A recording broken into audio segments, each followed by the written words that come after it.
Where's buddy? My name is Max Savage. Welcome to today's episode of Rat Shack, episode 2. Excuse me.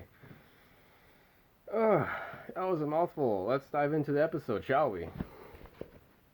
We're talking about this stupid thing. I lost my sanity just by doing this thing. It's just stupid. Routed to the ground. Slap an LSV8 in there and call it a day. That's the definition of insanity right there. I kind of want to do another one though, but more cleaner, like more professional, more cleaner, more done right. This one's more of a roadkill style car, I guess you could say, considering that the floor pan's all hacked up and stuff, and you put a T5 behind an LSV8, which you're not supposed to, but did anyway because I'm not rich, I'm poor, and a budget, etc. And I don't like automatics, etc. Yeah, I don't like automatics. I hate them. I mean, it's just a personal feeling for me. It's just like I love rolling through the gears in the tranny. First, second, third, fourth. Many of you people will not understand the feeling of a manual transmission, of what a joy. It's just fun. I mean, automatics are more luxurious, more expensive. Considering this little spare T5 only cost me $250 to buy. No core charge at all. That's shipping with it also. Now, go automatic, you're paying $200 for a used one easily. Just saying. Manuals are more fun and cheaper. So you got first, second, third, fourth, fifth, and then reverse. It's got 0 miles on it, so bear with me. It's a little bit stiff. Well, 3 to 4 is stiff because it's got upgrades. Let's see. Tech tip for T5s. T5 tranny owners. Tech tip for going reverse. Put in the fourth, then go into reverse. It makes it a lot easier. Just a little tech tip right there. But this tranny though has some basic upgrades, I guess you could say. Nothing too serious, just basic upgrades. Bronze shift cup, bronze shift fork pads, billet steel, 3-4 shift keys, billet steel clutch support, yeah, and a carbon fiber lined 5th gear brass synchro ring. Yes, you heard that right. Carbon fiber lined 5th gear synchro ring. Made by Amp Industries. You can check them out. They actually make a ton of freaking aftermarket T5 upgrades that are like not super expensive, but like well worth the money. They even sell billet freaking aluminum shift forks. That's crazy. They commonly make stuff for Ford, but they also do make it for GM also. Basically, because it seems like Ford is the most beloved T5 lover here. So that's why most things should be for Ford, not GM. Boo. Plus GM was the first to use a T5, if I recall, in the history books. What up with that? Maybe it's because Ford continued to use it past GM? I don't know, but regardless, though, some Ford upgrades can be applied to set GM T5. Some, but not all. So yeah, again, Amp Industries T5. Look it up on Google. Check out their website. They got some killer upgrades for T5. I must say, I'm not gonna lie. It's definitely, it's not Chinese made garbage. It's made in USA. I love it because they actually supplied me with the clutch support, billet steel clutch support, the carbon fiber line 5th gear synchro ring, the 3-4 shift keys though that came from Paul down in Florida, because he actually makes those, and I'm not gonna lie, they're pretty damn good. And I actually followed his video of rebuilding a T5. That's how I went off of rebuilding mine, just in case, because I mean I could take something apart like this and I could fuck it up easily without knowing what the fuck I'm doing. That's, like, oh, I forgot that shim, I forgot that snap ring because I didn't feel like putting it on, Next thing you know, I blew 3 or 4 gears. Well, shit, this is going to cost me some money and time. No, I took my time. It took me 5 days to take it apart. Taking it apart was the easy part. That was fun because I didn't care. I didn't have to worry about snap rings breaking or anything like that. But putting it back together, though, I had to be very careful of not to miss anything. And I did not miss out on a single snap ring or single washer. I made damn sure everything went together correctly. I even tested it before putting it inside the car. Ugh, love it. And the 3-4 shift keys are also for T56. So if you are currently rebuilding a T56, I recommend getting 3-4 steel billet shift keys for like $50 like 30, $50 I think, from Paul. And I highly recommend them because the 3-4 shift keys are notorious for snapping and you're jamming the freaking gear, and it's not good. And then, believe it or not, the T5, I'm going to show you the one that we pulled out because this is a spare one. Again, this is a spare one I rebuilt, took home, rebuilt, and put in the car, one-day swap.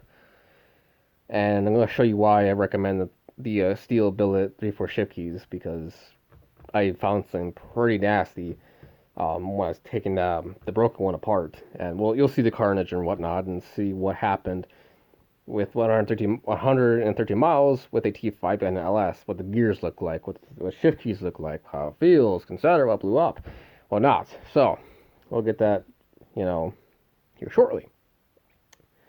But, yeah. I should really get a shirt that says, real hot rods have 3 pedals. Or put a sequential shifter in there. I'd love those.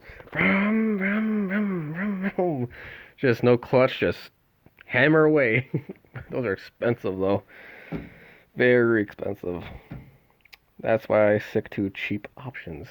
I love to have a T56. Don't get me wrong. I love to have even a TKO behind this thing. But unfortunately, I don't have $2-3 grand laying around my pocket. I just don't. I'm not making 40-50 grand a year.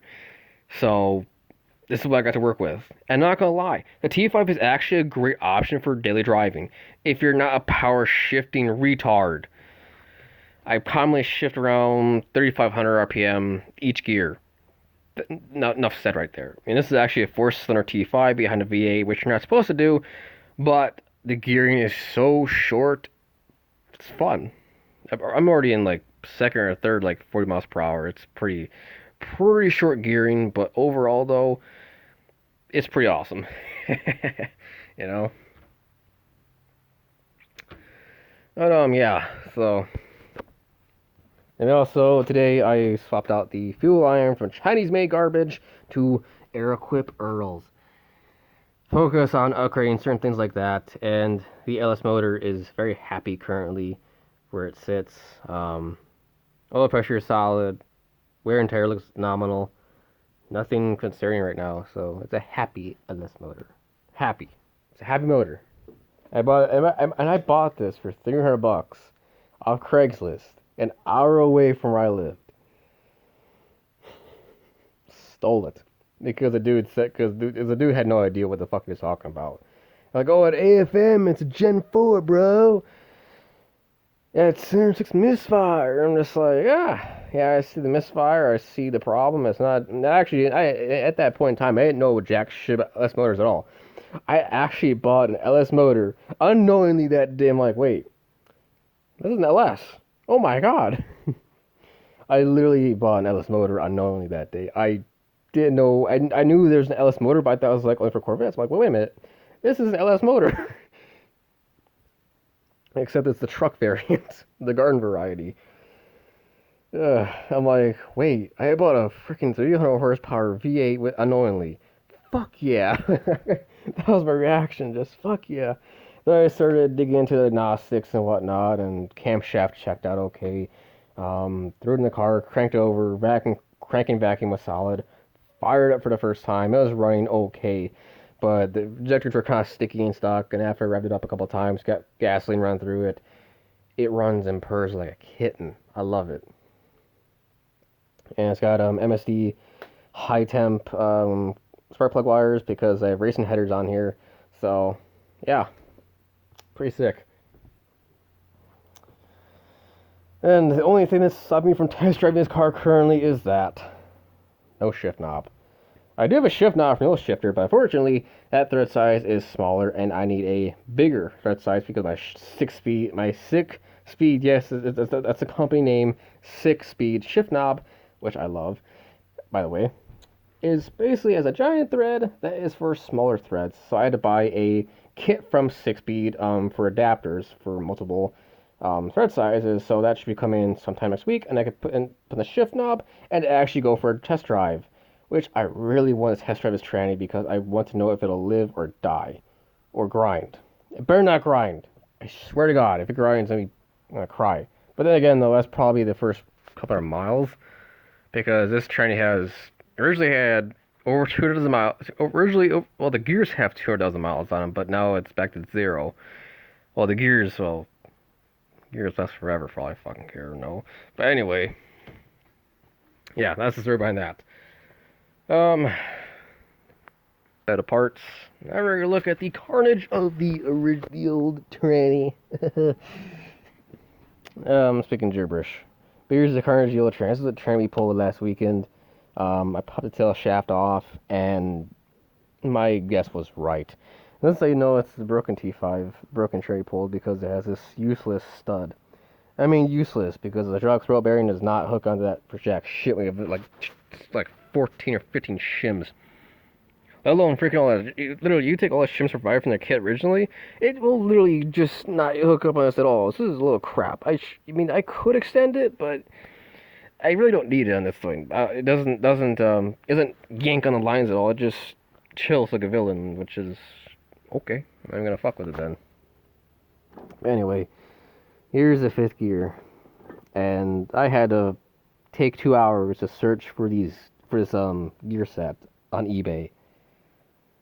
Yeah, these gears are kind of hard to find, and I regret my decision there. Wow, snappering, look at that. Original paint marker, look at that. Which means this thing's untouched. Which means this thing had originally, it still has the original and 189,000 miles. Good lord, that was a bad idea. To take a 189,000 mile T5, slap it behind a V8, unknowingly that 3/4 shift key's broke. 5th gear is probably gonna shit itself, and it did. Yeah, look at the bottom gear there, though.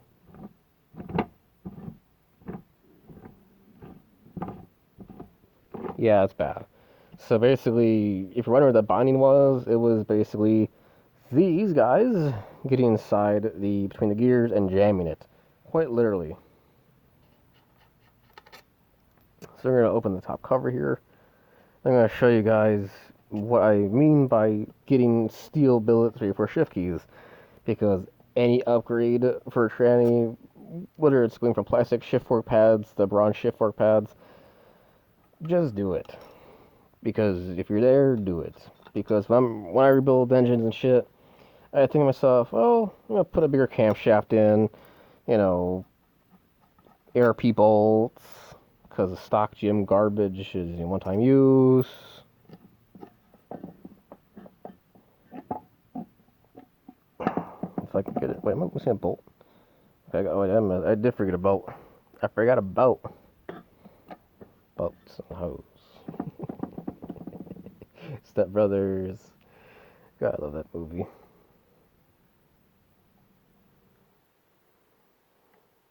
I guess I did buy the wrong oil filter, didn't I? Shit. Well, if you want a freaking part number 1017 Canon oil filter, hit me up. I'll ship it for you for $10. Because I brought the wrong oil filter. I was in oil change day. I'm like, oh fuck, I bought the wrong oil filter. Because dumbass me didn't freaking write down the part number for the oil filter for this Alice motor. Anyway. But yeah, the 3-4 forks look pretty damn good. Nothing broke. And looking inside the main case here, all the gears look pretty healthy. I mean, nothing broke. I am genuinely surprised. Nothing broke internally except for one little thing.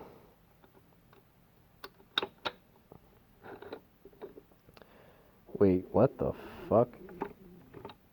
Why? What? So, what? That is a shim. What are you doing in there? Literally, what? Oh my lord. There's your problem right there. But then again, there's no tail shaft because the tail shaft actually does support the main shaft, but... Oh, there we go. 0 play. But why is the shim doing there? Why is it doing there? Because when I was rebuilding my tranny, I didn't put that there. Even Paul said you don't have to put it there. Because the shims are usually here, not there. Maybe that's because it's factory? Oh well. But anyway, yeah, that'll do it. There's your problem. You see that right there? There's your shift key. 34 shift key. Alright, go to the second one. Yeah, that's there. That's there. Now if I put in the... Alright, yeah. Look at that end right there. That's broken off. Right there. Ah! Looks beautiful. Looks beautiful. Ah! Where'd it go? It's missing. So that's why you don't use... That's why you upgrade to solid billet steel shift keys for a 3/4 slider. I can get out of... Now I'm having troubles getting back into neutral. Oh yes. Let me lock up the tranny real quick. Let's say that happens. Uh-oh. My tranny's locked up. And now it's back into wherever gear it was. So... Yeah, that can end... It can end catastrophic. It can end pretty bad. If you break a shift fork and next thing you know you're trying to shift in another gear when it's stuck in another gear and then you have an entire train locking up and your clutch explodes or some shit. Or worse, parts get trapped with a floor pan. So there's some things that could go wrong pretty quick and pretty drastically, pretty bad. And I can't get this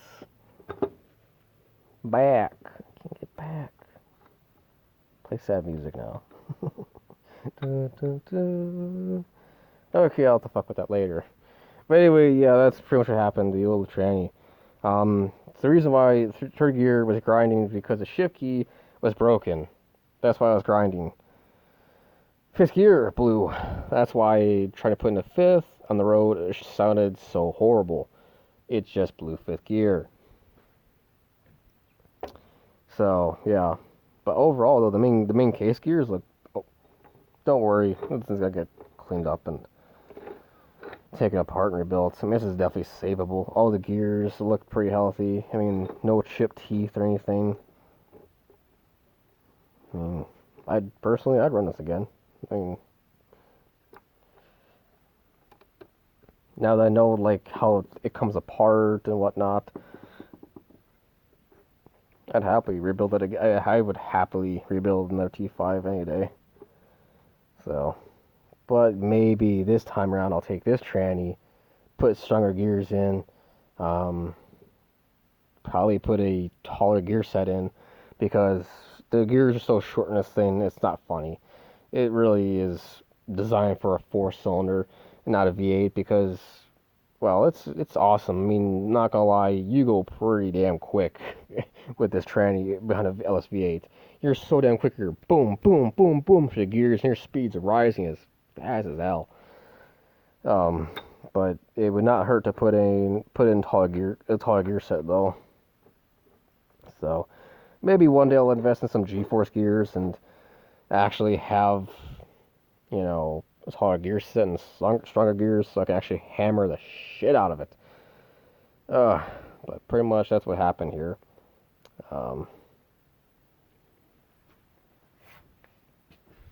So yeah, I'm gonna clean up here and call it a day, because that's all we got for today. If you're wondering about this though, this is actually from another LS motor I'm actually rebuilding currently. Bought a core 6.0, spun a bearing, so I'm taking that apart, and yeah. So spare starter, spare computer, because not every majority of LS motors are drive-by-wire, which is garbage to me. I hate drive-by-wire. I prefer drive-by-cable because it's instant throttle response. That's why I'm collecting spare computers when possible. So this way, when I need a new computer or some shit for my projects, I have a computer on hand. Haha. And the tranny fluid. That's actually for after the break-in. Because it has a 5 mile break-in. Trimic specifically recommends Dextron 3 ATF for the T5, which I am following very closely to. So I will follow the recommendation and not drive it hard at all, because you have to take it light to shifts, they said. Nothing heavy. Which is gonna be fun. English, no clutch dumps. Christ. But yeah, I know how this comes out. This comes off. Take your fifth gear crap off. Yeah, lift her up and you pull her out. The main shaft comes out. Then you left the main case and the counter shaft gear, and whatever left you got in there. And I actually ran synchro mesh through this too. I'm surprised. I wonder where the fucking other piece of shift key went though. It's either somewhere in that case or somewhere in that freaking oil jug. Or maybe it's gone. Yeah, I don't know, but